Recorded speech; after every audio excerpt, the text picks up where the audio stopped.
Wanita ini membuka celana untuk buang air kecil. Melihat ini si pria merangkak. Wanita ini ketakutan, mengambil kaca di lantai untuk menjaga diri. Si pria tidak bisa apa-apa. Ia melepas sepatu dan memberinya. Ternyata si pria ingin urin si wanita. Di tempat ini, seorang tidak bisa kehilangan apa yang mereka miliki. Si wanita akhirnya memberikan urin padanya. Ini adalah brankas bank.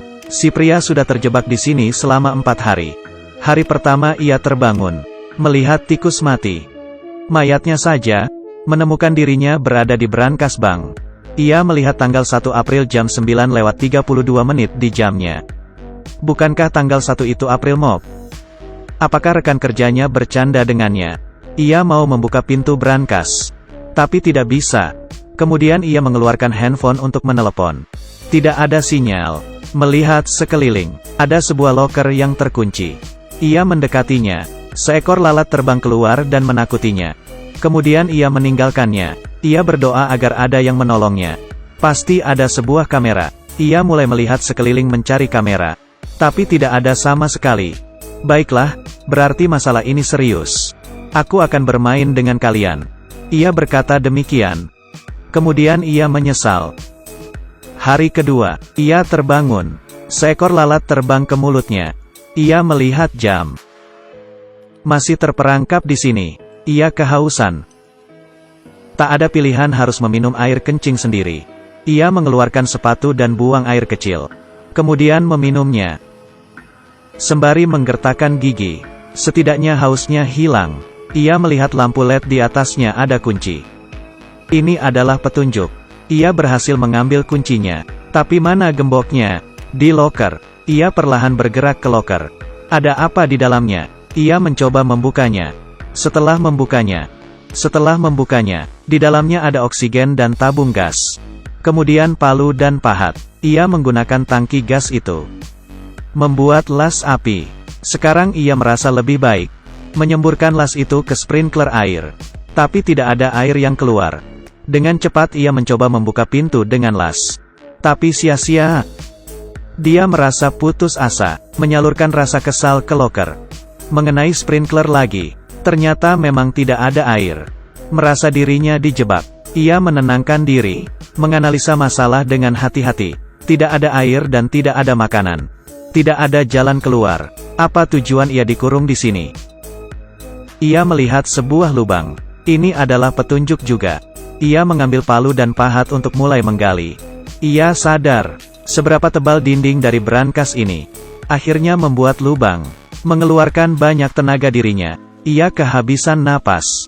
Untungnya ada oksigen. Dia terlalu lelah. Kemudian menghubungkan tabung gas. Oksigen sangat sedikit. Ia harus cepat berpikir. Matanya melihat seekor tikus mati. Untuk selamat ia hanya bisa memakan serangga. Kebenaran berbicara. Ia memaksa dirinya untuk buang air kecil. Agar bisa minum. Setelah makan dan minum ia kembali membuat lubang. Ketika ada rangka besi ia membakarnya. Ia tahu cara menggunakan las api itu. Ia kelelahan. Akhirnya ia membuat lubang. Ia mencoba menggali lebih besar. Ada ruangan lainnya. Membuatnya semakin putus asa. Ia melihat dan ada sebuah peti. Ia membuka peti itu. Ada seorang wanita. Ia melihat apakah wanita itu masih bernapas. Wanita itu tiba-tiba terbangun. Berpikir si pria adalah orang jahat. Lari ke ruangan si pria. Sayangnya mereka tidak berbicara bahasa yang sama.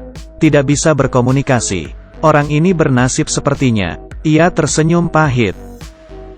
Kelelahan, ia tidur di peti si wanita. Wanita itu segera sadar akan situasinya. Mendekatinya. Dan meminta tolong. Ia berkata dirinya tidak ada tenaga. Ia mengajarkan wanita itu memahat. Memintanya melakukannya sendiri. Tapi lama sekali. Wanita itu memotong lingkaran. Si pria tertawa. Kali ini si wanita kelelahan. Berhenti karena kesal. Ia masuk ke ruangan si pria untuk buang air kecil. Si pria menghampirinya. Meminta urin miliknya. Wanita ini mengerti betapa pentingnya urin untuk diminum. Si wanita putus asa. Untuk bertahan hidup, harga diri tidak penting. Mereka harus meminum urin. Si pria berkata dirinya harus memakan serangga dari tikus mati. Kemudian si pria siap. Ia mendengarkan si wanita bernyanyi.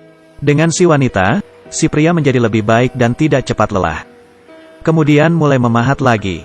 Kali ini pintu besi itu bergerak. Ketika mereka menoleh, pintu itu berhenti berputar. Ketika mereka berputar kembali, pintu itu mulai terbuka. Mereka sepakat untuk tidak menengok, agar pintu itu perlahan terbuka. Kemudian barulah mereka lari ke pintu. Pintu itu bisa dibuka, tapi siapa yang membuka pintu ini? Mereka tidak tahu. Saat keluar, ada ruangan lain yang ada pintu besinya. Kemudian kuburan. Mereka turun ke kuburan itu, memunggungi pintu dan mulai memahat, berharap pintu itu bisa terbuka lagi. Tidak peduli seberapa keras mereka berusaha, pintu itu tidak bergerak. Melihat cara ini tidak bekerja, si pria sudah terlalu lelah, ingin minum air. Ketika ia membuka mata, melihat si wanita yang sedang menatapnya, ia mundur. Si pria sadar, ternyata si pelaku ingin dia memakan si wanita. Tapi ia sudah memiliki ikatan dengan wanita ini dalam situasi sulit. Lebih baik ia mati kelaparan daripada harus memakan si wanita. Kemudian ia tidur dan terbangun oleh si wanita. Si wanita menggendongnya, memberi air matanya ke mulut si pria, berharap si pria mendapat air. Si pria tidak terbangun. Kemudian si wanita melepas baju si pria. Si pria akhirnya mengerti. Mereka berdua harus menunjukkan rasa peduli. Setelah hujan semua akan selesai.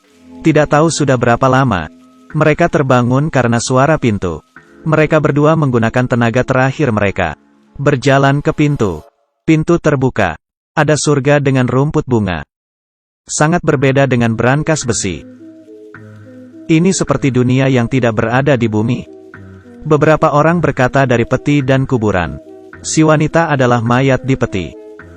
Yang dibayangkan si pria. Ada juga yang berkata mereka adalah cahaya manusia, dan memberikan kesempatan agar manusia dapat pulih. Menurut kalian bagaimana? Aku Azu.